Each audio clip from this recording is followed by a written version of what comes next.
자, 합시다. 제시계. 자, 그래서, 지난번에도 한번 이야기했지만, 여러 가지 이제 전동기를 가지고, 우리가, 이제 제어하는 것들은 많이 했는데, 전동기를 제어하려면 일단 안에 전동기에 제 점수를 알아야 되죠. 파라메터라는 거. 그게 이제 결국 쉬운 일이 아니다. 지금 어펜딕스 A는 내가 강의해 본 적이 없어요.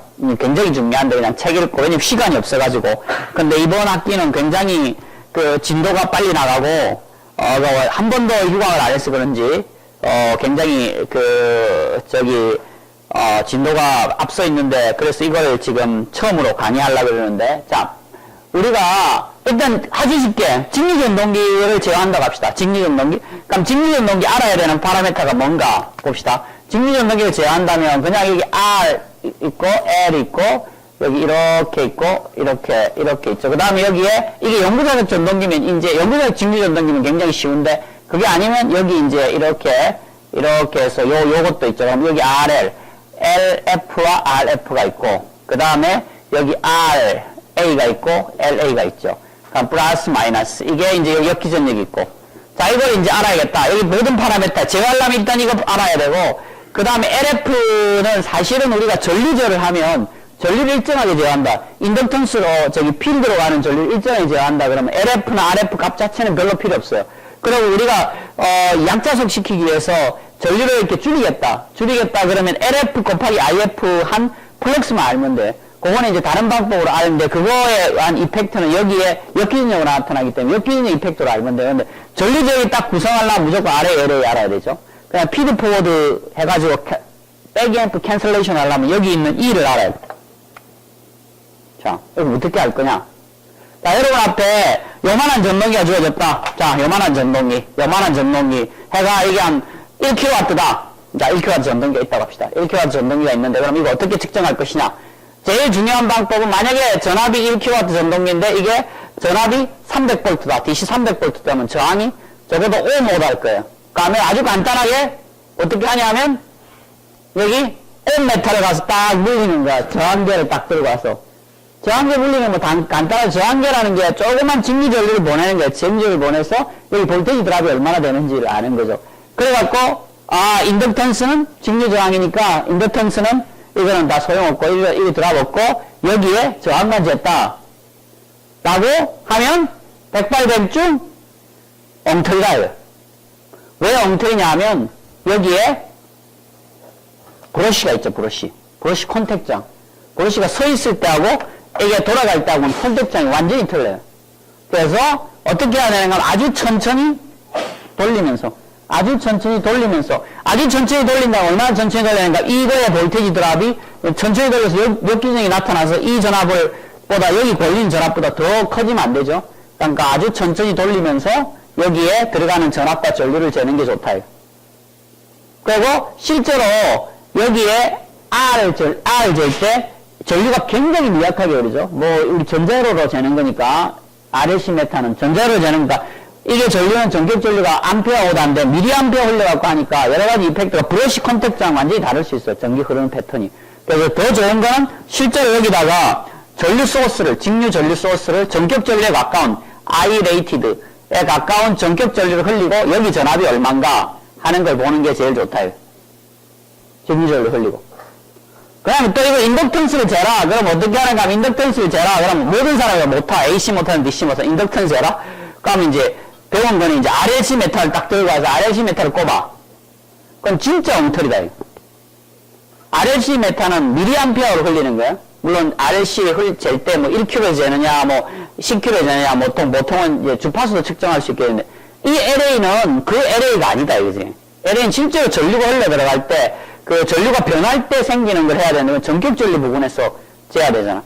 그럼 그거 어떻게 재야 되냐 하면 방법이 뭐 여러 가지 있는데, 자, 일단은 여기서 여기 있는 전압을 스텝으로 주는 거예요. 여기 전압 VA를 저기 보이는 것처럼 여기 VA를 이렇게 스텝으로 딱 주면, 여기 전류가 팍 돌겠죠. 이것도 여기에 브러쉬 컨택을 저항이나 컨택에 대한 볼테이지 드랍 이걸 하기 위해서 아주 천천히 돌리는 상황에서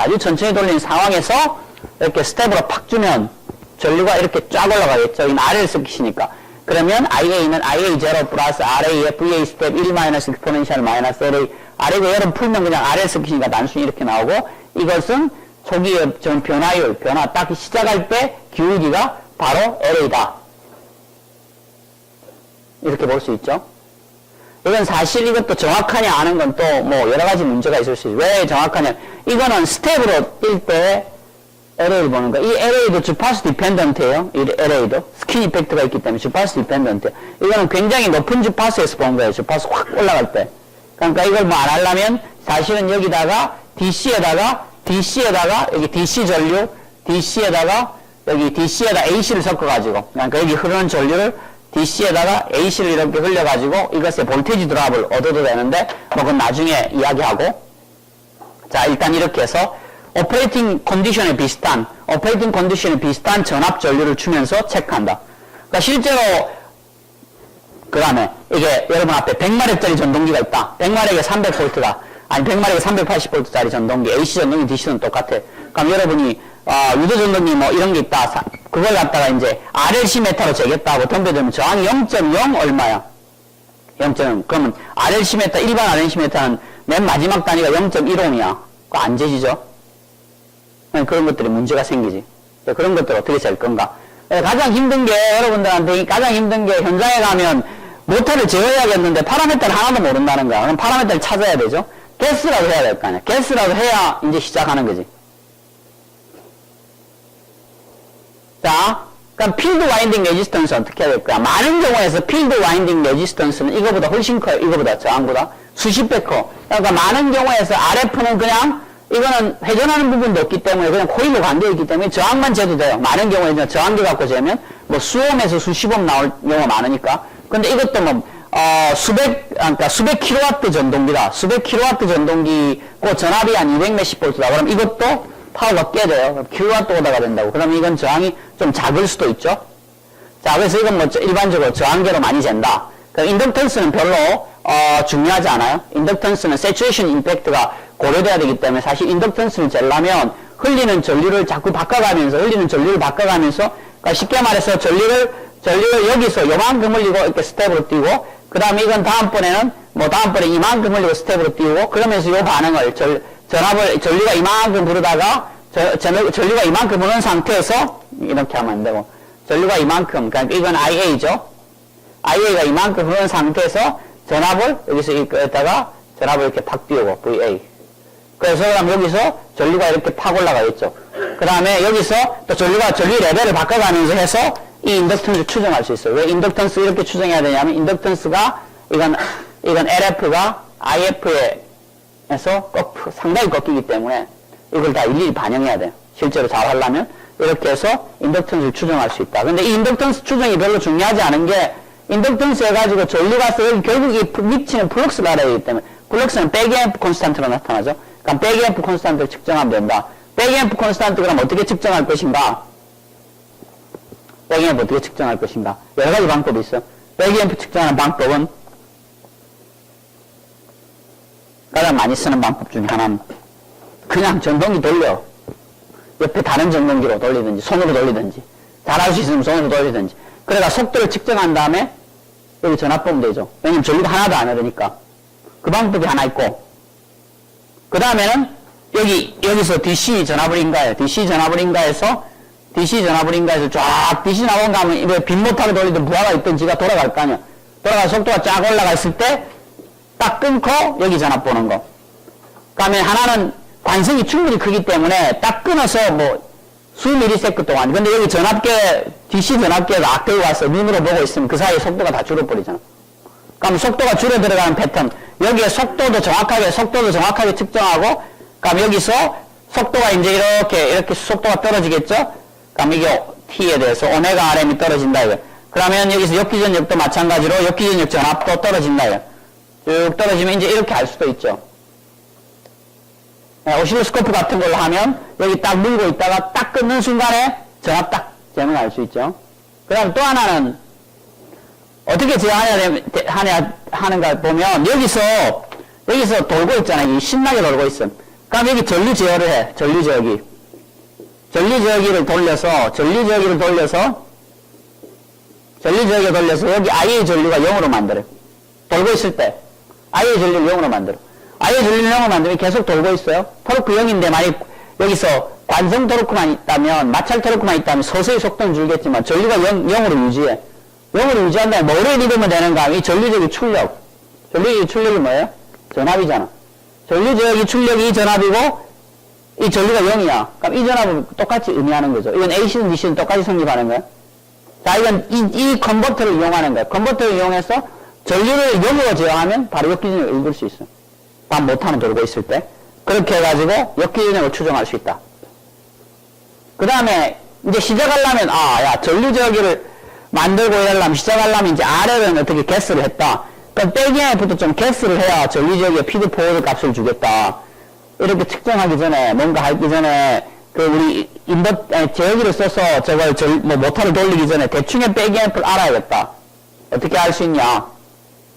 그럼 명판에 있어요. 명판에 뭐가 써져 있는가 하면 직리전동기, 전압, 전류, 속도 이런 게 있어요. 이 전동기의 전격 전압은 얼마고, 전격 전류는 얼마고, 그 다음에 전격 계좌 전류는 얼마고, 그래서 전격 속도는 얼마다. 이런 게 딱 써져 있어요.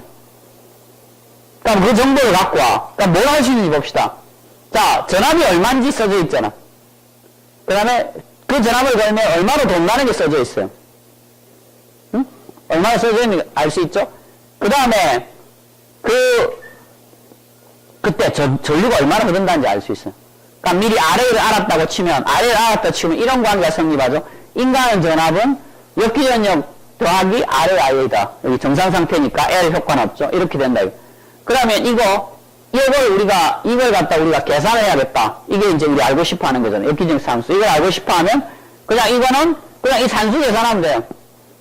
산수 계산하면 바로 이거 나오죠. 근데, 여기서 하나 문제는 어떤 문제가 있냐면, 여기에 무시된 텀이 하나 있어요. 자, 제대로 수식을 쓰면은, 제대로 수식을 써봅시다. 제대로 수식을 쓰면 저 뭐가 있죠? 저기에 하나 무시된 텀이 있어요. 자는 VA는 그 다음에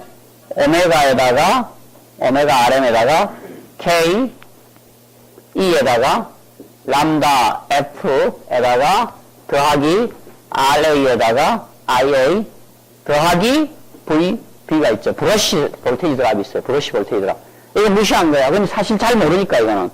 이건 난리니어고 온도에 따라서 바뀌고 그다음에 이게 얼마나 오랫동안 전동기를 썼냐에 따라 하니까 이거 무시했죠. 이거는. 그러니까 모르는 건 무시. 자, 그럼 실제로 이렇게 계산해서 K 람다 F, 그래서 K1이라는 것은, 그리고 K 람다 F를 우리가 K1이라고 합시다. 이 K1은 이걸 고려하면 어떻게 해요? VB가 있으면, VB는 무조건 포지티브 넘버죠? 어떤 전압 드랍이 있으니까, 포지티브 넘버. 그럼 여기서 VB라는 걸 빼야 되는데, 빼서 계산해야 되잖아. 안 뺐잖아. 그럼 K1은 실제 값보다 크다, 작다? 크다. 그럼 K1은 실제 값보다, K1은 뭔지 모르지만 우리가 이걸 K라는 상수가 K, 실제 K, 알아야 되는 실제 K보다 아마 좀 클 거야, 아마. 자, 그런 가능성이 있죠. 그 다음에 두 번째로 또 넣을 수 있는 것은 이 전동기가 전격 출력이 얼마다 이게 나올 거 아니에요. 전격 출력이 얼마다 나오면, 그러면 전격 출력이라는 것은 우리가 아는 것처럼 KT에다가 람다 F, 이게 토크 상수죠. 람다 F다 KT. 다음에 IA 레이티드, 전격 전류를 곱한 거. 이게 토르크야, 전격 토르크. 거기다 전격 속도를 곱하면 전격 파워죠. 그러니까 이걸로도 계산할 수 있어요. 근데 NKS 단위를 쓰면 K 람다 F나 KT 람다 F나 같아야 돼. NKS 단위는. 그 증명이 돼 있죠. 그럼 K 람다 F나 KT 람다 F인데 이렇게 계산한 걸 K2라고 합시다. K2가 이렇게 나오죠. K2는 아웃풋 레이티드 명판에 있어요. 이게 몇 킬로와트 전동기인지. 그거를 그냥 전격 전류와 전격 속도를 곱해갖고 나누면 K2가 딱 나와. 근데 기계에서 내가 이 전동기가 이만한 전류를 넣고 돌리면 이만한 속도에서 이만한 파워를 낸다라고 이야기한 것은, 이거는 뭘 이야기하는가 하면, 여기서 기계 축에서 이만한 파워가 나온다는 이야기예요. 기계 축에서. 이건 소비자한테 약속이야. 그래서 이게 내가 5kW 전동기다 하고 하는 거는 축에서 5kW가 나온다는 거야. 당신이 축에서 5kW를 빼서 쓸 수 있다는 거지. 그럼 이 기계가 5kW를 발생하면 안 돼. 왜냐하면 안에서 브러쉬 접촉에 의해서 토로크를 쓰잖아. 그럼 자기가 마찰하잖아. 뒤에 펜 같은 거 달려있으면 펜 돌리려면 자기도 토로크를 써야 되니까. 그러니까 사실은 저식을 쓰면은 저식은 Pout은 어떻게 되어 있는가? Pout은 여기에 원래는 KT에다가 람다 F에다가 IA rated에다가 하면 이 토르크는 실제로 축으로 나오는 토르크가 더 커야 돼. 그죠? 실제로 왜냐하면 마찰이라면 다 이기고 축으로 나와야 되니까. 그러면 다음에 여기서 마이너스 T에다가 뭐 프릭션이 있겠죠. 그냥 프릭션이라고 씁시다. 프릭션 토르크를 빼고 오메가 RM 레이티드 한 거하고 똑같죠. 원래 이게 있어야 돼. 원래 이게 있어야 되죠. 이게 있어야 되고, 이게 있어야 되고, 그러면 이걸 있어야 되니까 Pout 레이티는 있고, 그럼 저렇게 해가지고 이걸로 나눠서 계산해야 되는데, 그럼 결국 어떻게 되는가? Pout이라는 것은 뭐하고 똑같은가 하면 KT에다가 람다 F에다가 I rated에다가 오메가 RM에다가 마이너스 T 프릭션이한 토르크에다가 오메가 RM 한 거죠. 이렇게 되죠. 이렇게. 그럼 이렇게 해야 되는데, 이 프릭션을 잘 모르니까, 그냥 Pout에다가, 그냥 이걸로 나눈 거야. 그러면 이 K2는 크다, 작다? 원래 K보다? 그럼 이렇게 구하면, KT, 람다 F에 K2를 구하면, 이건 K보다 작아요. 그럼 참값은 이 어디에 있을까? 몰라. 왜냐면, 볼테이지 드랍도 모르고, 그 다음에 이 안에 프릭션도 모르니까. 몰라. 그러니까 최고의 개수는 모르면 두 개 더 해갖고 평균. 정보가 이거밖에 없으니까. 이 두 개 사이에 있다. 그렇게 하면 비슷한 역기능을 얻을 수 있어요. 이건 굉장히 단순히 여러분 DC 모터가 있으면 그냥 명타만 보면 K가 얼마쯤 되겠구나 하는 게 있어요. 여러분 책에 연습 문제, 1장에 보면 이거 구하는 연습 문제가 있을까 아마. 그래서 이걸 내가지고 K를 우리가 알 수 있다. 그 다음에 물론 이제 백열 콘스탄트는 돌리면서 측정하는 게 굉장히 좋죠. 자, 그 다음에 이건 사실은 그래서 이 전동기 자체를 할 때 그 DC기는 여러분 잘 안 쓰잖아. 이제 DC기는 뭐 산업체에도 이제 거의 없고, 그다음에 여러분 DC기를 가리킨 거는 DC기가 전동기를 이해하는데 이제 쉽기 때문에 DC기를 가리킨 거예요. DC제요. 근데 DC기는 뭐 신규 설비에는 거의 안 들어가고, 물론 아직도 자동차나 이런 데 아주 로코스트에 많이 쓰긴 하지만 DC기는 점점 사라질 거다. 아직까지 제일 많이 쓰는 건 유도전동기라고 했죠. 그럼 유도전동기의 제어에 대해서 봅시다. 첫 번째 유도전동기. 유도전동기 제어하려면 뭔가 상수를 알아야 된다. 응? 상수를 알아야 된다. 첫 번째 시뮬레이션 스타디를 하려고 상수를 알아야 된다. 상수는 어디 있냐? 그럼 책을 막 찾아갖고 뭐 해야 되는 내가 지금 내 앞에 있는 건 500마력에다가 사극 전동기고 뭐 이런 거 명판에 있으니까 사극 전동기고 사용압이 380V다. 상수를 알자. 그럼 이제 그때부터 이제 모든 상수를 다 계산해서 알아야 되죠. 이제 그 상수를 하는 걸 하는데, 그 상수를 처음에 잘 모르면 내 책에 그때 있죠. 2장에 보면 유도전동기의 상수를 얻는 기본적인 데 있다. B타입, 표준 B타입 전동기의 맥극에다가 전압이 얼마 되고, 그러면 속도가 맥극이고 전압이 얼마 되고 이러면은 이 정도 파라메터의 추이를 갖는다는 게 있죠. 거기서부터 출발하면 돼. 거기서 10배 다르진 않아. 오다가 틀리면 뭔가 산수가 잘못된 거야. 그 정도에서 출발하면 좋은 값이다. 그 다음에, 자, 그럼 하나씩 봅시다. 하나씩. 그럼 전격 플럭스를 어떻게 정하냐? 레이티드 플럭스, 이제 벡터 제어하려면 레이티드 플럭스를 알아야 되죠. 전격 플럭스 레퍼런스를 주고 이제 제어를 해야 되는데, 전격 플럭스는 어떻게 알 수 있냐? 그럼 원래 지난번에 한 거 했죠? 람다 QR이가 0일 때, 전압 제어식에서 람다 QR이가 0일 때, 보면 VDS는 이렇게 보인다. VQS는 이렇게 보이고. 그래서 이게 마치 R처럼 보인다. 그랬죠? 이게 L처럼 보이고, 이게 이제 크로스 커플링 텀이고, D는 D쪽은 여기가 있고, Q는 이쪽에 가 있고, 크로스 커플링 텀이고, 이게 역기진역처럼 보인다. 자, 노로드라고 합시다. 노로드. 부하가 하나도 없다. 부하가 하나도 없이 돌리면, IQ는 제로죠? IQ는 부하가 하나도 없으면, Q축 전류는, 토르크라는 것은 플럭스 곱하기 Q축 전류인데, Q축 전에는 무조건 0이에요. 쭉 다 0으로 치고 정상 상태니까 미분텀도 없고 그래서 오면 VS라는 것은 여기 남는 거는 이 성분 없고 D에 의한 약간의 성분이 있을 거예요. D에 의한 약간 있고 여기 있고 그 다음에 이건 없고 이 축 없고 그 다음에 이거 있죠. 이거 있고 그 다음에 Q를 보면 이거 없고 이거 조금 있고 그 다음에 이거 봅시다. 그러면 여기서 보면 이 전체 전압은 Q의 D의 제곱이에요. Q의 제곱인데 이 전압은 이건 거의 1에 가깝죠. 오메가 람다 D야 하면 이게 거의 90몇 % 전압이 전부 다 대개 전동기가 마력 쏟아 올라가면 90몇 % 값이 이거예요. 왜냐하면 저항드랍 워낙 작으니까 전격 전류에 이건 IDS는 여자 전류밖에 없으니까 전격 전류의 30% 뭐 많아야 50%를 넘지 않아요. 그러니까 없고 이 드랍 자체가 적고 그 다음에 이거는 LM 제곱분의 LM이죠. LM 분의 LM인데 그러면 이거는 LL하고 없어지면 RR의 LR로 나눈 거죠. 그 다음에 이거는 이거에 비해서 오메가 R에 비해서 엄청나게 적다 이거예요. 따라서 이게 결국 도미난트. 그러면 결국 그 이야기는 VS를 구하면 VQSE하고 똑같다. VQSE라는 것은 다 없어지면 결국 이것만 남다. 왜냐하면 이게 거의 1에 가깝기 때문에. 오메가 람다 DR이고, 오메가 람다 DR은 노로드기 때문에, 노로드라면 유도전동기가 로드 없이 돌면 슬립이 빵이에요. 슬립이 빵이면 오메가라고 오메가가 같죠? 그럼 이거죠. 그러면 이 레이티브 값은 뭔가 하면 전격 전압으로 그냥 전격 속도를 나누면 거의 비슷하다. 거의 비슷하다. 근데 이제 약간의 드랍, 아까 전에 이런 드랍들이 있기 때문에 이것보다는 조금 작다.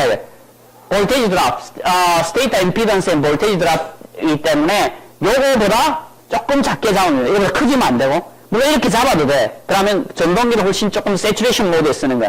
실제 전동기를 설계한 사람이 설계한 것보다 이렇게 잡으면 1차 볼테이지 드랍, 그러니까 스테이터에 써 있는 이 R과 리케이지 드랍을 무시한 거기 때문에 약간 오버한 거예요. 그러니까 요거보다 조금 작은 값이 조금이 얼마냐? 90몇 %. 이걸 줄이면 토르크가 적게 나오는 거예요. 이걸 올리면 이걸 이렇게 딱 쓰면 토르크는 조금 더 많이 얻을 수 있어요. 같은 전류. 그래서 전동기가 조금 세츄레이션 돼 있으니까. 그래서 이게 기준이다. 여기서 조금 낮은 값 쓰면 된다. 이건 그냥 명판에서 그냥 바로 알 수 있어요. 계산해보면. 자, 그 다음에 스테이터 트랜전트 인덕턴스. 이게 굉장히 중요하죠. 여기서 RS는 사실 중요하지 않아. RS, RRN이 중요하지 않은 게 이게 저항값이잖아. 우리가 전류적인 튜닝 하려면 저항값을 알아야 돼. 이게 전체 저항이잖아. 저항값을 알아야 되고, 그 다음 시그마 LS 값을 알아야 되죠. 근데 저항값을 모른다. 저항값을 대충 RS, RR 모르면 RS하고 RR은 비슷하다. 일단 그렇게 출발해야 돼요. RS하고 RR은 비슷. 그건 근거가 있어. RS하고 RR은 왜 비슷한가? RS, I 제곱 R 한 개, 열이죠. I 제곱에 스테이트에서 나는 열이고, 동선이 RR 곱하기 IR 제곱 한 개, 동선이 로터 동선이잖아. 로터 동선하고 철선이 똑같은 포인트에서, 거의 비슷한 포인트에서 유지하는 게 냉각에 제일 좋아. 한쪽에 열이 확 나면, 표면을 생각하면 한쪽에 열이 나면 한쪽에 열이 몰리기 때문에 열을 분산시키는 게 좋아요. 그럼 반반씩 열이 나는 게 좋다.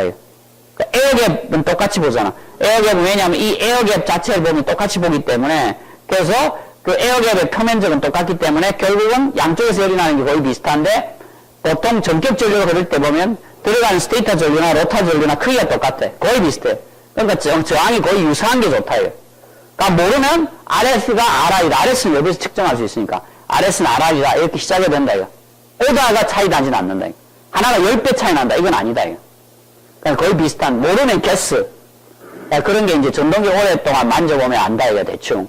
그래서 RS하고 RR 비슷하다고 생각해야 되고, 근데 그러면 이거 값은 거의 1에 가깝죠. LM과 LR이 거의 비슷하니까. 그럼 거의 2배다. 이거. 근데 이게 왜 중요하지 않냐 하면, 여러분이 전류 제어기 할 때 내가 가르쳐 준 게 액티브 댐핑을 쓸 수 있다. 아티피셜하게 우리가 댐핑을 넣어줄 수 있다. 그 액티브 댐핑이 이퀴벌런트 저항이야. 그럼 여기 인데, 이 저항이 얼만데, 이 저항의 5배쯤을 액티브 댐핑을 넣어버리면, 이건 아무 효과가 없어. 이거 변해봤자, 우리가 5배를 게이지로 잡아서 넣었잖아. 스테이트 피드백이죠, 일종의.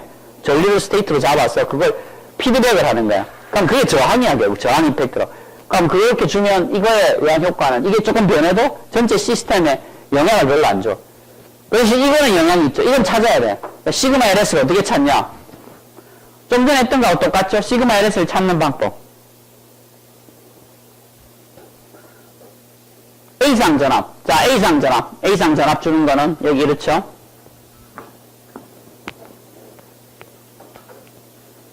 맨날 이거 그리는데.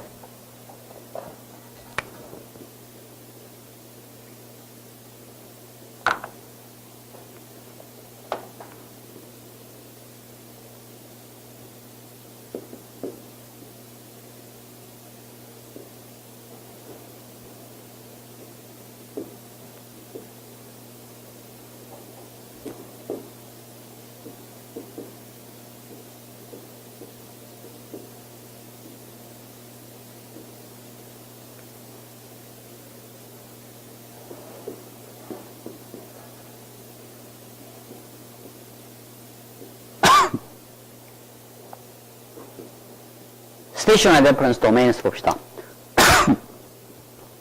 스테이셔너리 레퍼런스 도메인에서 보면, 스테이셔너리 레퍼런스 프레임에서 보면, 이거 어떻게 되죠? 오메가, 이건 0이죠. 오메가, 스테이셔너리는 오메가가 좌표축이 0이니까, 이거 0이야. 이거 없어요. 이거 없고, 이거 없고, 그 다음에 이거밖에 없죠. 그 다음에, 이거 하면 스테이셔너리 레퍼런스 프레임 보면, 오메가 0이니까, 이거는 마이너스 오메가 R밖에 없어요. 마이너스 오메가 R. 마이너스 J 오메가 R 이거밖에 없죠. 스테이셔너리 레퍼런스 프레임 보니까 S고, 다음 이건 R이고, 이거는 LLR, LLS, 다음 LM이죠. 다음 스테이셔너리 레퍼런스 프레임 보면 VDS, S라는 것을 뒤축만 보면 이게 결국 스테이셔너리 레퍼런스 보면 VAS, AS하고 같죠. 해보면 실제로 해보면 VAS, BS, CS가 0이라는 전제하에서 다 성립하니까 그럼 VAS가 S하고 똑같아요. 그럼 여기다가 플러스 마이너스 VAS, S상 보면 여기 보면 이거는 오메가 R 일정에 되면 이거는 또 하나의 DC 소스에 불과해요. 이거는 AC, 이거는 이게 우리가 하면 이건 람다 QR이 AC니까 이건 AC로 들어가요. AC 60Hz AC 스테이셔너리 레퍼런스 보니까 그러면 VAS에서 이거는 결이니까 여기 디커플링 시키면 이거하고 다르죠. 주파수 다르니까 이거 디커플링 시켜버리면 이건 여기에 대해서 여기 스텝으로 리스폰스 보고 여기 전류를 보면 뭘로 보이는가 하면 스텝으로 이렇게 딱 띄우면 여기서 전압을 이렇게 가다가 저기처럼 체계수처럼 스텝으로 이렇게 전압을 딱 주면 어떻게 돌고 있는 상황에서 스텝으로 딱 주면 어떻게 될 것 같아요? 그러면 전류는 다 어디로 간다? 이리 간다 안 간다? LM으로 간다 안 간다? LM 굉장히 크죠? 그럼 하이 프리퀀시는 이리 갈 리가 없죠. 전부 다 이리 가요. 그러니까 이 두 개의 서킷, 이 두 개의 서메이션 LLS 플러스 LLR에다가 RR 보이는 서킷처럼 보여요. 이건 소스니까 전화번호니까 그럼 이거 하는 거죠. 그럼 결국 이퀘이션 이거 보니까 LLS 플러스 LLR이지. 시그마 LS를 알아야 되는데 시그마 LS를 알 수는 없고 그때는 LM 브랜치가 있으니까 시그마 LS는 모르지만 LLS 플러스 LLR 알 수가 있는데 합을 LLS LLR 거의 시그마 LLS하고 똑같기 때문에 LLS LLR은 여기 이 이퀘이션에서 보면 AS하고 이렇게 알 수 있죠. 그럼 여기서 가면 펄스로 준 다음에 이 테스트를 하면 전류가 이렇게 쭉 올라갔다 쭉 떨어지겠죠. 테스트를 하면 알 수 있고 초기에 이 딱 기울기, 초기에 요 기울기. 우리가 지금 시험하는 이 펄스는 이 타임 콘스탄트에 비해서 굉장히 짧아야 돼. 이 타임 콘스탄트에 비해서. 이 타임 콘스탄트가 많이 크면 이렇게 올라가겠죠. 펄스 이렇게 주면 이렇게 올라가서 펄스가 끊어지면 이제 이렇게 떨어질 텐데 사실은 굉장히 타임 콘스탄트에 비해서 짧게 주면 그냥 팍 직선처럼 올라갔다가 떨어질 거예요. 그래서 요 떨어지는 초기에 짧은 순간 동안 계산하면 짧은 순간 동안 T1, T2 잡아가지고 계산하면 시그마 LS를 알 수 있다. 시그마 LS는 알 수 있다. 자, 스테이터 트랜지언트 인덕턴스. 이것도 어떻게 하는가 하면 여러분이 인버터를 갖고 있으면 교리 전압을 마음대로 컨트롤할 수 있으니까 교리 전압을 펄스로 이렇게 딱 때리면 지가 알아서 낼 수 있죠. 사실 이거 제품 사면 다 들어갈 수 있어요, 요새는. 제품을 사면 인버터 웬만한 거 딱 사면 딱 물리고 딱 보면 오토 튜닝 쓰기가 있어요. 오토 튜닝 딱 누르면 지가 인버터가 쫙 해가지고 지가 모든 시그널로 계속 모터에 넣고 어느 정도 셋업이 돼서 돌아도 된다. 그것도 저기를 해줘야 돼. 돌면 큰일 난다. 부하가 지금 연결되어 있어서 뭐 다 들어가 있다. 그럼 돌면 이제 뭐 완전 부자작 하는 소리가 나는 그런 경우가 있으면 돌리면 안 되지. 그래서 사람들이 원하는 건 안 돌리고 모터의 모든 파라미터를 아는 걸 원해. 근데 그건 굉장히 어려워. 역기전력 같은 거 알 수가 없으니까. 돌아가야 나타나는 현상은 알 수가 없다고. 근데 어쨌든 안 돌리고 신호를 주입해서 모터의 대충의 파라메터를 찾고 그 파라메터로 스스로 전류적인 튜닝하고 그 다음에 이제 도는 게 허용된다 그러면 지가 돌리면서 다시 파라메터를 재튜닝하는 오토 튜닝 기능이 있다고. 오토 튜닝 버튼을 딱 누르면 이런 모든 프로세스를 하죠. 그래서 여러분이 제품을 만들면 유저 프렌들리 하려면 오토 튜닝 기능이 반드시 들어가야 돼. 그러니까 첫 번째 하는 게 이제 이렇게 해가지고 R을 측정할 수 있다. 이거를 측정하는 거는, 이 측정하는 거는 이렇게 해갖고 R을 측정하면 다시 이야기하지만 이 R은 하이 프리퀀시에 측정된 L이에요. 왜냐, 펄스를 이렇게 때렸기 때문에. 그 인덕턴스, 유도 전동기의 인덕턴스는 권선을 이렇게 말아가지고 리퀴지 플럭스가 생기잖아. 이게 뭐하고 있냐면 이것도 스킨 이펙트하고 관계 있어요. 주파수가 높아지면 인덕턴스가 줄어드는 경향이 있어. 그러니까 여러분은 이 인덕턴스 효과가 언제 보는가 하면 인덕턴스 효과는 스테이터 쪽으로 흘러 들어가는 전류는 항상 우리가 인가하는 주파수고 로타 쪽에서 흐르는 전류는 슬립 프리퀀시밖에 없어요. 물리적으로. 그러니까 이게 스킨 이펙트가 스테이터 쪽에 강할 수밖에 없어. 근데 우리가 이걸 때리는 거는 이게 이렇게 때리면 주파수 분석해보면 굉장히 높은 주파수들이 많거든. 그러니까 이게 얻은 값이 보다는 무조건 인덕턴스는 더 클 거야. 스킨 이펙트가 주파수가 높아지면 스킨 이펙트 때문에 인덕턴스가 줄어들기 때문에 굉장히 높은 주파수 측정이 있기 때문에 이건 낮은 인덕턴스가 나왔을 거고 이거보다 실제 값은 더 클 거다. 그냥 또 하는 방법 중에 하나는 모든 교류 전동기에 다 쓸 수 있는데 실제로 이렇게 쓸 수 있어요. 유도 전동기. 유도 전동기에다 여기다가 전류를 어떤 전류를 흘리는가 하면 IH sin 오메가 HT 그러니까 하이 프리퀀시로 섞어서 흘리는 거예요. 자, D축 전류. D축 싱크로너스 레퍼런스 프레임에서 보면 D축 전류는 DC로 들어가죠. 싱크로너스 레퍼런스 프레임 동기좌표에서는 D축 전류가 DC로 들어가는 거기 AC를 쓸어요. 얼마나? 이 DC, 이 전류는 전격 여자 전류는 전격 전류의 30에서부터 40%, 뭐 20에서 아주 큰 대형 전동기는 20%가 안 될 수도 있어요. 20에서 한 40% 정도 된다. 이래. 그럼 이 DC에다가 거기다 수퍼 센트 정도를 실어요. 수퍼 센트를 싣고 흔들어. 주파수 얼마로 흔들 거냐? 주파수 얼마로 흔들 거냐 하는 거는 이제 여러분이 정해져 있는데 여기다가 흔들리는 거. 너무 낮은 주파수로 흔들면 이게 이제 플럭스가 여기로 새죠. 1Hz로 흔든다. 그럼 아주 낮은 주파수이기 때문에 1위로 갈 수 있어요. 그럼 로타 타임 콘스탄트. 로타 타임 콘스탄트보다 좀 훨씬 높은 주파수로 흔들면 로타 타임 콘스탄트라는 게 이거에 의해서 결정되잖아. 이거하고 R에. 그러면 이거에 영향이 반영되기 때문에 로타 타임 콘스탄트보다 훨씬 로타 타임 콘스탄트 역수죠. 로타 타임 콘스탄트 타임이고 그거의 역수보다 더 높은 주파수로 흔들면 대부분의 전류는 다 1위 갈 거예요. 그래서 오메가 H는 로타 타임 콘스탄트가 상당히 큰 주파수로 흔들면 된다.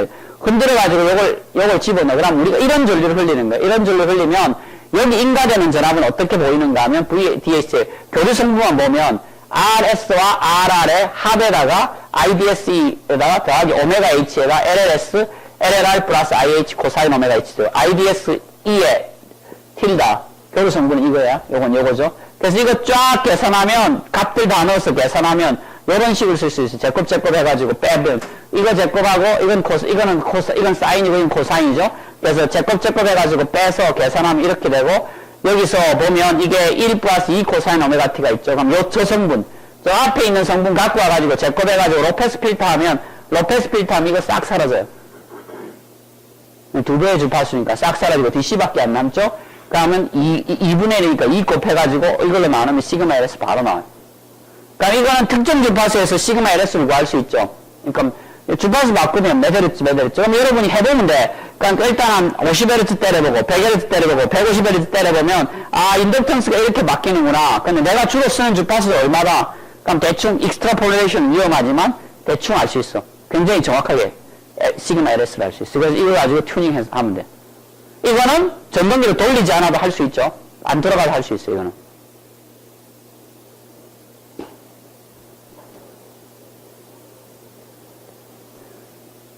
다음에 뮤추얼 인덕턴스. 뮤추얼 인덕턴스는 어떻게 될 거냐. 뮤추얼 인덕턴스는 뭐 간단해요. 전압을 그냥 전압 걸어놓고 노로드 상태에서 전압 걸어놓고 계속 전압을 바꾸면서 흐르는 전류만 측정하면 돼.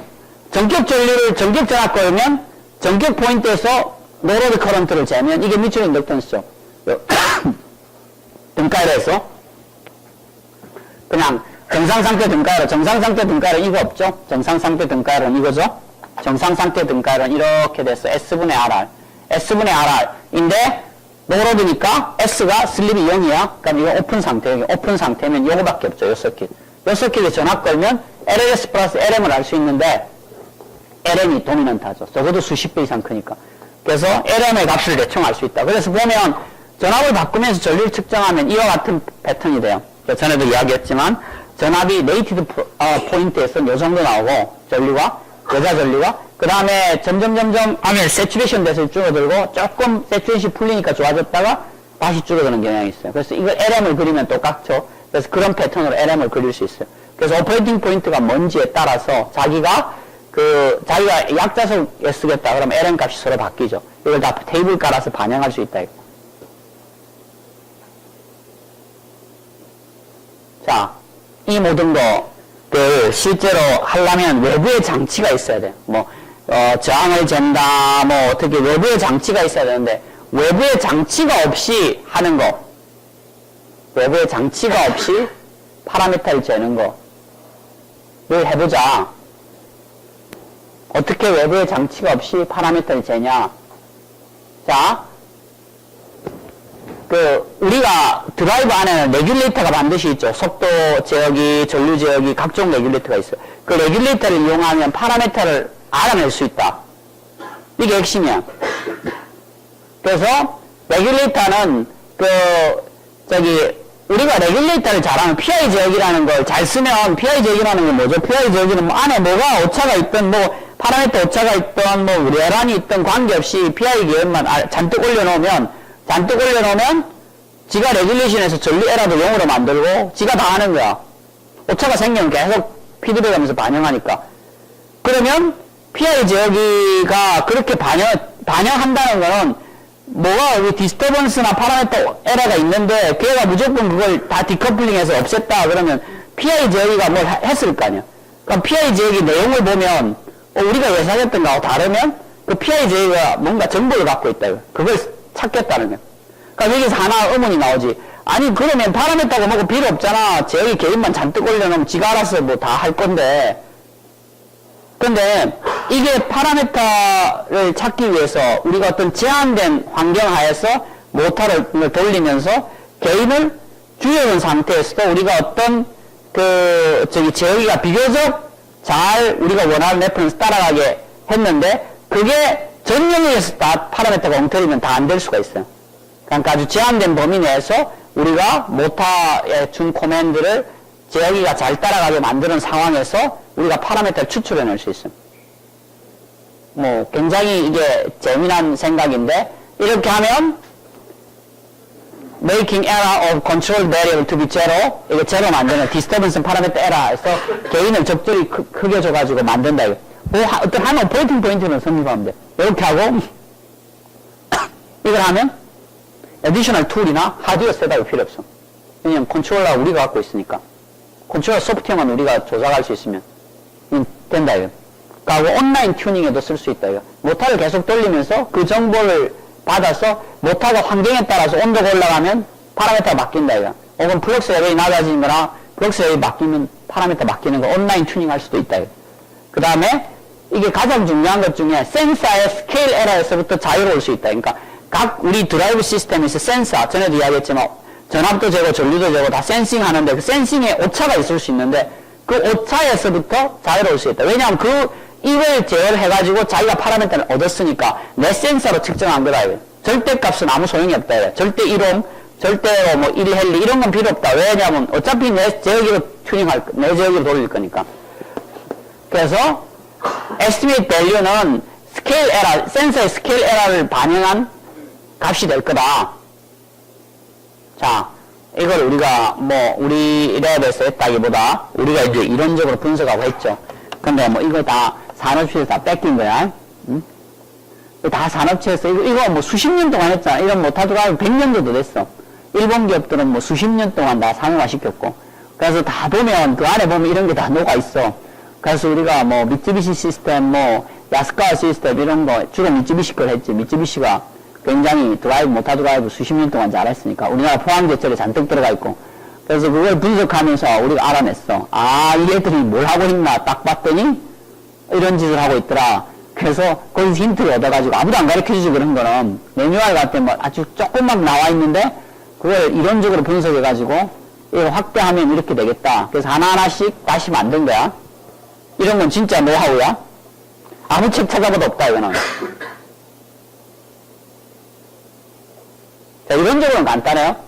자, 우리가 레퍼런스가 있고 피드백 시스템이 있다. 그러면 에러가 생기죠. 레퍼런스에서 우리가 매주한 시스템, 그 레퍼런스 우리가 타겟이다. 타겟에다 그걸 따라가게 하는 액츄얼 이제 우리가 측정한 거죠. 그래서 에러가 있다. 에러가 있으면 컨트롤러를 동원해서 인풋을 만들죠. 컨트롤러가 이제 아웃풋을 만들어요. 컨트롤 아웃풋이고 이 아웃풋이 이제 여기 플랜트에 들어가요. 플랜트에 들어가서 이제 출력이 나오죠. 자, 이런 과정에서 뭐가 있는지 봅시다. 그럼 내가 코맨드를 줬어. 코맨드를 줬는데 이 코맨드가 정확하게 안 들어갈 수가 있죠. 왜냐하면 이 사이에 뭔가의 디스터번스나 뭐 우리가 뭐 5V를 넣으라 그랬는데 여러 가지 이유로 5V가 안 들어갈 수 있어요. 그럼 뭔가 있어 이거 잘 몰라. 이것도 있고 그 다음에 그래서 이걸 거쳐서 이게 들어갔어. 이걸 내가 플랜트 들어갔는데 지금 이제 플랜트 정확하게 안다고 치면 이렇게 들어갔어. 그러면 이제 플랜트에 오차든지 뭘로 인해서 플랜트의 파라미터가 틀렸든지 뭐 지금 이거는 그다음 여러 가지 있죠. 이 오차가 에디티브냐 뭐 멀티플리케이티브냐 뭐 이런데 우린 진짜 정말 에디티브의 그런 이거의 파라미터 오차가 이런 식으로 반영된다고 생각하는데 그래서 뭔가 또 디스터번스가 더해졌어. 더해져갖고 나왔는데 여기 또 노이즈가 있죠. 측정 노이즈. 이렇게 해가지고 이게 이제 제어가 된다. 그럼 이걸 딱 쓰면 전부 다 이렇게 되죠. 시스템 다 쓰면. 각각의 인풋이 하나, 둘, 셋, 네 개죠. 인풋에 대해서 쓰면은 이와 같은 시스템을 쓸 수 있다. YS는 이렇게 우리가 쓸 수 있다. 그러면 여기 에러만 또 쓰면 에러는 이렇게 쓸 수 있죠. 에러는 이렇게 쓸 수 있고, 그 다음에 CS하고 PS가 컨트롤의 오픈룹 게인이, 일반적으로 오픈룹 게인이 1보다 훨씬 크다. 이건 일반적으로 성립하죠. 플랜트에, 컨트롤하고 플랜트를 합친 오픈룹 게인이 1보다 훨씬 크다고 생각하고, D와 노이즈와 디스터번스는 실제 레퍼런스에 비해서 굉장히 작다. 통상적으로 이게 더 크면 이게 레퍼런스가 더 큰데 제어해라. 뭐 이거는 할 수가 없는 거죠. 그러니까 레퍼런스보다 상당히 작다. 이런 가정을 해가지고 풀면 이게 크고 그럼 UCS라는 어떻게 나오는가 하면 이렇게 간단히 주어져요. 다음은 CS에다 RS에다가 VS가 있고 만약에 CS와 PS가 1보다 굉장히 크다면은 어떻게 지어지는가 하면 1보다 크다면 이거는 이거 없어지니까 무시하니까 이거 그냥 그대로 VS 나오고 이렇게 나오죠. 그 다음에 US라는 것은 뭐죠? US라는 것은 UCS에다 VS 더한 거잖아. 그럼 US는 이렇게 나와요. 자, 그러면 우리 US는 몰라. 우리가 US는 잘 모르는데 UCS는 알 수 있어요. UCS는 알 수 있어. UCS는 알 수 있어.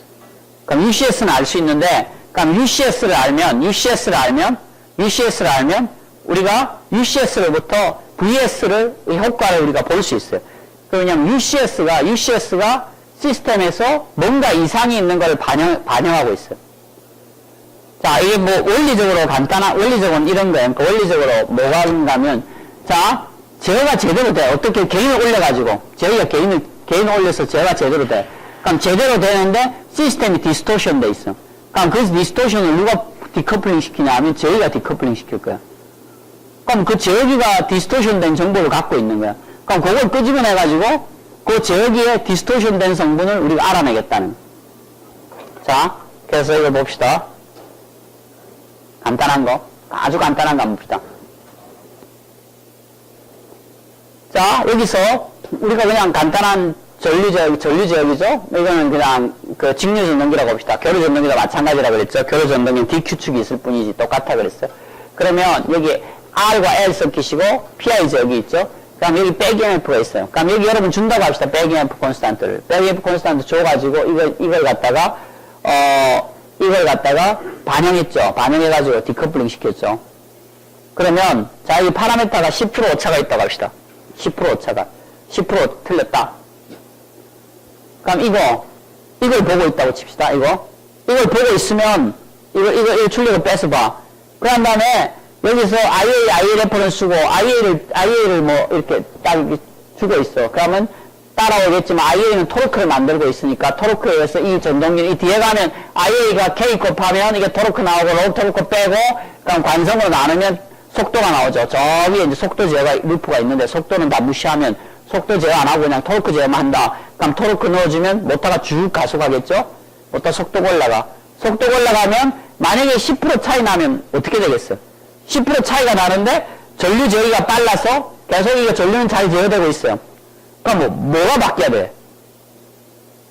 자, 그럼 원래는 이제 속도가 올라가면 배기앰프 계속 증가하겠죠? 그럼 배기앰프 증가함에도 불구하고 배기앰프 증가하는 건 모터 속도가 올라가 배기앰프 증가하니까 굉장히 느린 프로세스로 합시다. 전류 제어기보다. 밴드위스가 굉장히 느리다. 그럼 전류 제어는 잘 되고 있어.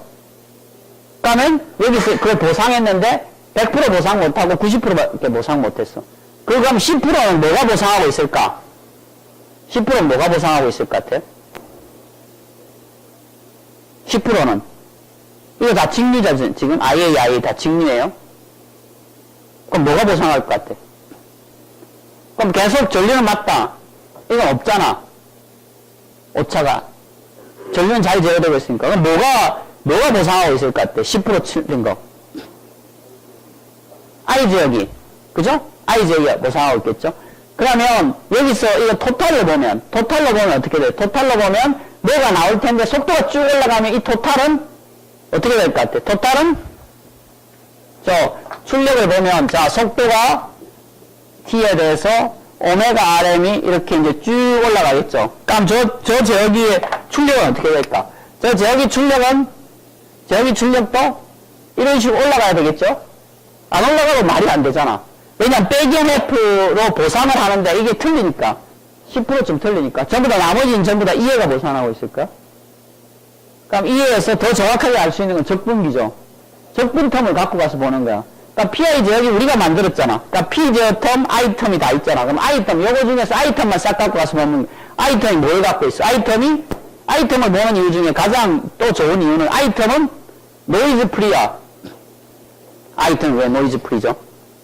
노이즈는 하이 프리퀀시인데 J 오메가 하잖아. 그러니까 오메가가 높은 주파수는 몽땅 다 걸러버려 이거는. 그러니까 이거는 낮은 주파수 시그널만 있다고 생각하면 돼. 노이즈는 굉장히 강력한 필터니까 요 틈만 보는 거야. 요 틈만 보면 그게 이런 식으로 된단 말이야. 이런 식으로 쭉 빨갛게 올라갈 거야. 그럼 여러분이 뭘 하면 돼? 아 뭐가 아니네.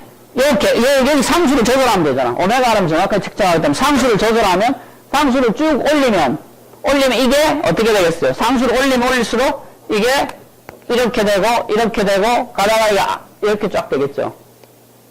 그럼 속도가 올라감에도 불구하고 여기에 적분기는 조용하게 있다. 아무것도 변화가 없다. 그럼 우리가 완벽한 보상을 하고 있다는 거죠. 그럼 쉽게 찾을 수 있죠. 이거 다 이렇게 이 모터 드라이브 시스템 세계적인 거 사면 대충 다 한다 지가 이래가지고 적분기 딱 따가지고 자동으로 다 자동 프로그램 만드는 건 금방 할 수 있어요 여러분. 테스트 시그널에서 이건 모터가 돌아야죠. 돌면 딱 돌리면서 해보면 금방 알 수 있다. 자, 그 다음에 우리 모터의 저항을 측정해야겠다. 모터의 저항을 측정하는 방법 중에 제일 좋은 거는 전류를 흘리면 되죠. 자, 이런 데다가 R 서킷이다. 이제 유도전동기라고 합시다. 유도전동기에다가 전류를 흘리면 뭘 알 수 있는가 하면 스테이터 저항을 알 수 있죠. 자, 이 유도전동기에다가 전류를 흘리면 이 유도전동기는 이게 일종의 변압기이기 때문에 직류를 흘리면 이건 아예 안 넘어가요. 이쪽은 아무것도 안 넘어가고 필요 없고 다음에 R만 보이죠. R만 보여. 근데 과연 우리가 제어할 때 R만 봐야 되느냐? 여기 R만 볼 수가 없는 게 이게 어디서 통과하는가 하면 이렇게 해서 이렇게 우리 인버터가 있죠. 이제 교류를 만들어주기 위해서 이제 인버터를 통해서 이제 이 라인이 오는 거죠. 인버터를 통해서 이 라인이 오면 그럼 여기 있는 저항을 봅시다. 저항이 뭐가 있냐 하면 케이블 저항이 있어요. 케이블 저항은 무시할 수 있을 것 같다 그러지만 산업체 가면 포항제철 같은 데 가면 모터는 100m, 200m 뒤에 떨어져 있어. 선박도 마찬가지. 인버터는 여기 있고 모터는 저기 어디 액추에이터 숨어 있다 이거야. 그럼 숨어 있으면 이거 안 나오네. 액추에이터 숨어 있다 이거. 숨어 있으면 그 케이블 저항이 만만찮아요. 그 다음에 여기에 이 반도체도 저항이 있죠. 컨덕션 드랍이 있어요. 그러니까 그것까지 다 고려해야 돼. 그것까지 어떻게 다 고려할 거냐? 다 일일이 재봐? 힘들다, 이거. 그러면 그걸 갖다가 우리가 재는 거는 저항을 갖다 어떻게 하면 인버터에서 전류를 흘려줘가지고 그 전류를 흘리기 위한 전압을 재면 되죠. 전류 흘리기 위한 전압을 재면 돼.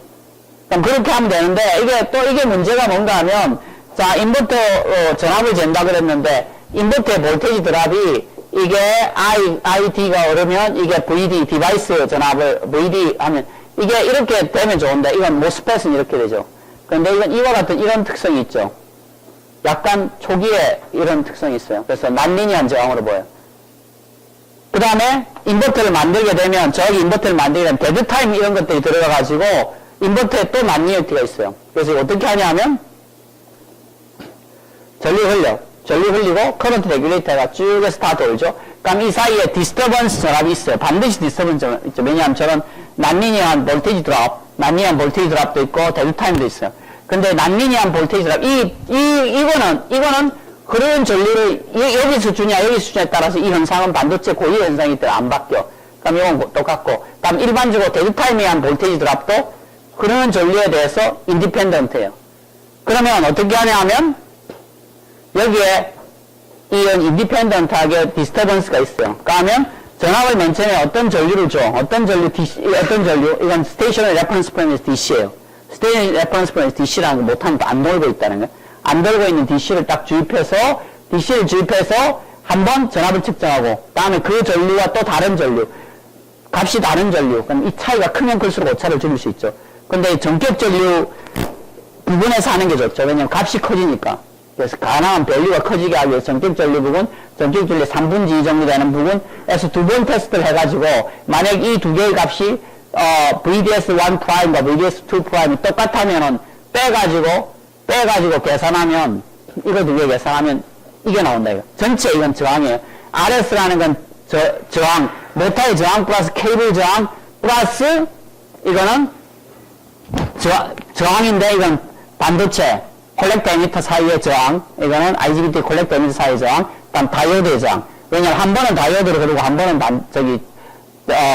IGBT로 하기 때문에 두 개 합의 2분의 1 해가지고 값을 구할 수 있어요.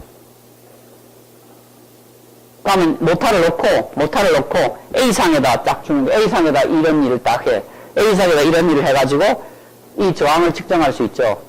그 다음에 또 여러분들 ABC상에 언밸런스 있을 수 있잖아. 왜냐면 ABC상 케이블 길이도 좀 다를 수 있고 인버터 A상, B상, C상이 약간은 다를 수 있고 디바이스가.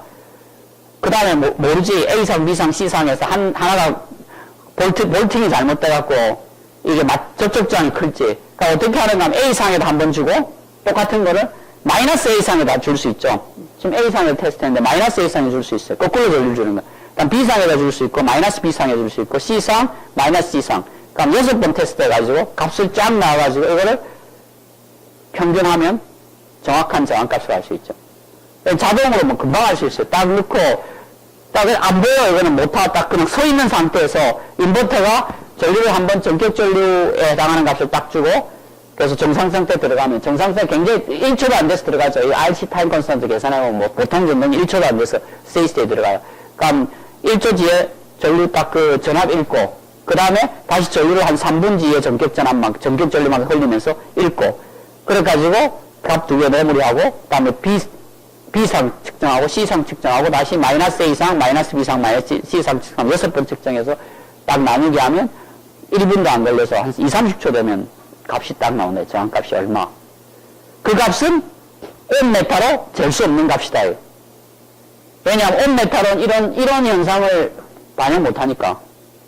실제 전류가 흘러야 이건 반영되는 현상. 이런 거 반영하고 케이블 저항 다 반영하고 케이블 저항을 그럼 전부 다 케이블 100m 되는 케이블을 갖고 와서 잴 거야. 물론 케이블 데이터가 있죠. 우리 케이블은 뭐 어떤 종류의 어떤 케이블이면 100m면 저항이 얼마다 하면 대충 나오지. 하면 거의 비슷하게 나와요. 그럼 파라메타로 R 값 정확하게 알 수 있죠. 그러니까 이렇게 추정한다. 6번 하면 평균을 알 수 있다.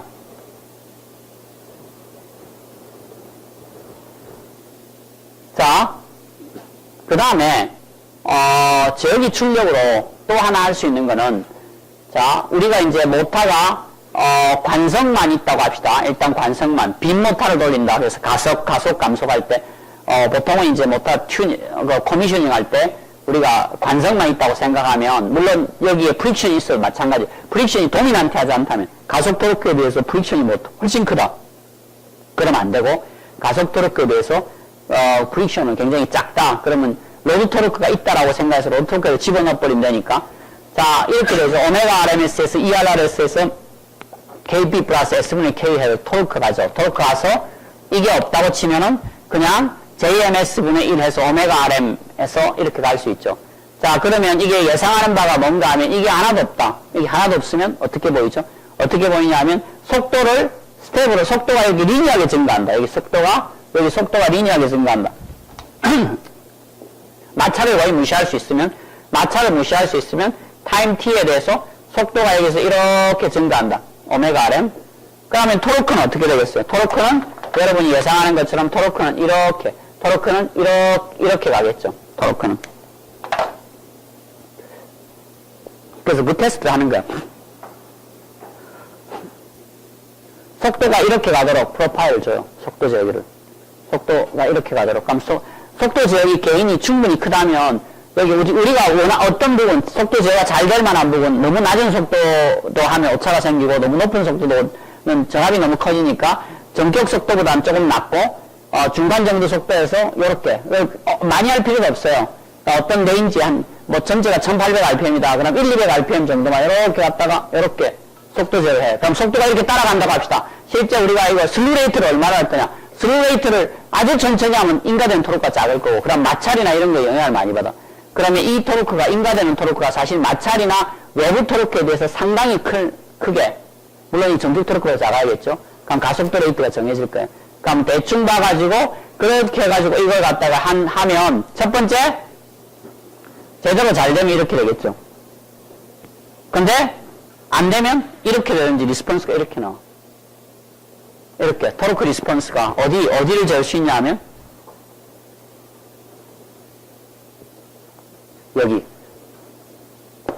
여기를 재울 수 있죠, 여기를. 여기가 어떻게 나오냐 하면, 여기가, 요렇게 쫙 나와야 돼. 요렇게 일정하게 나와야 되는데, 이게 이렇게 나오는지 이렇게 나와요. 해보면, 그러니까 뭐가 잘못됐냐 하면, 근데 이거 적분기 출력을 보는 게 유리해요. 적분기 전체 중에. 이건 왜냐하면 에러가 생기면 노이즈가, 이거 실제하면 이게 노이즈가, 매그먼트에 노이즈가 있으면 여기 노이즈로 다 KP값 곱한 만큼 노이즈가 있잖아. 그러니까 이건 노이즈가 있는데 이건 적분하니까 깨끗해요. 그래서 주로 이 텀을 보면 이 텀이 어떻게 돼 있냐면 이렇게 디스토션 되냐 안 되냐를 알 수 있어요. 디스토션 되는 거하고 안 되는 거. 그럼 이게 이렇게 쫙 펴지도록 이게 왜 이렇게 되냐면, 자, 우리가 백타지 한다 그랬죠. 유도전동기 백타지요. 유도전동기에 쓸 수 있는데, 유도전동기 백타지 하면 토르크라는 것은 2분의 3에다가 2분의 P에다가 LR분의 LM에다가 람다 DRE에다가 IQSE 이렇게 쓸 수 있는데, 여기서 이거는 완벽하게 각이 다 디커플링 됐을 때 이야기예요. 디커플링 안 되면 토르크 레퍼런스를, 토르크가 여러분 이렇게 딱 때렸는데, 그럼 IQSE를 이렇게 주면 토르크도 이렇게 딱 똑같은 패턴을 그리라고 했는데, 각이 안 맞다. 각이 안 맞으면 토르크가 이렇게 울렁거리게 돼요. 아니면 이렇게 가든지. 그래서 이게 그냥 그대로 토르크에 반영되죠. 토르크에 반영돼가지고 결과가 이렇게 나와요. 이거 둘 중에 하나. 그래서 여러분이 이제 고속에서 속도가 높은 영역에서는 뭐 쓴다 그랬죠? 속도가 높은 영역에서는 전류 모델을 쓴다 그랬죠. 전류 모델을 쓴다 그랬죠? 전류 모델을 쓰면은 뭐에 관련 있는가 하면 LR, RR이 가장 치명적이죠? 그럼 LR, RR이 로타 타임 콘스턴트예요. 그럼 로타 타임 콘스턴트를 조정하면, 여러분이 이런 테스트를 계속 하면서 로타 타임 콘스턴트를 조정해서 패턴이 이와 같이 가장 유사하게 되면 그게 바로 코렉트한 로타 타임 콘스턴트예요. 그냥 해보면 바로 알 수 있어요. 테스트 해보면. 이런 방법으로 로타 타임 콘스턴트를 찾을 수 있다.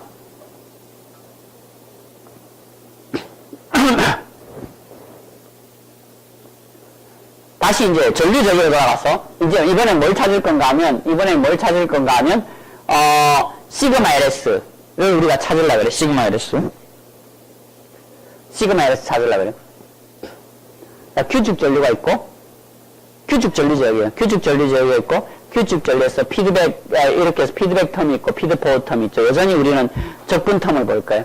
그럼 피드 포워드 텀이 이거예요. 피드 포워드 텀이 이거예요. 피드 포워드 텀. 피드 포워드 텀을 잘 보면, 이 IDS, LR하고 LMS는 이건 거의 지금 1에 가까워서 오메가 SL도 작죠? 일반적으로 오메가 SL도 작아요. 그럼 이 텀은 굉장히 작은데, 여기 보면 오메가 2 LS인데, 오메가 2 LS 우리가 모르는 추정값을 넣어가지고 이걸 피드 포워드 주죠.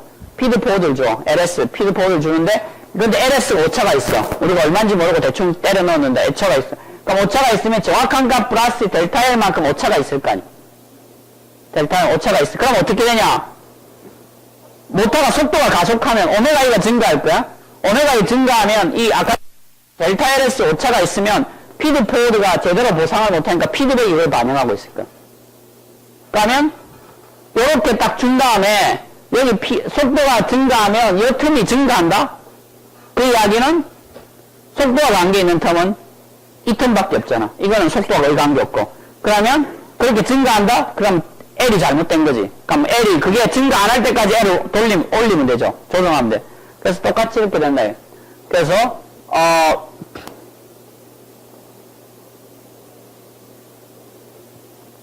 속도를 이렇게 쭉 올리면 그럼 Q축 전류 이렇게 콘스탄트하게 만들고 그다음에 이게 적분기 Q축 전류 LI, KI 적분을 보면 이게 델타 S가 제로고 시그마 델타 S 이건 보통은 이거는 민감하니까 보통 이거 튜닝을 쓰는데 델타 LS 차이가 없다. 그럼 요와 같은 패턴이 있고 만약에 델타 LS가 약이다. 그럼 이 적분을 보면 이렇게 움직여요. 적분기 출력이.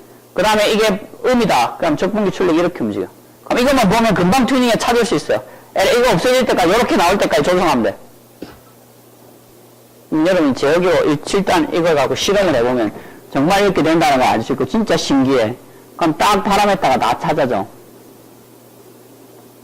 이거 다 대충 우리 미쯔비시에서 다 뺏긴 거야. 남들 다 아는 거야 이거. 이런 것들이 노하우지. 안 가르쳐줘 아무도. 파라메타 이렇게 찾아낼 수 있어요 하나씩.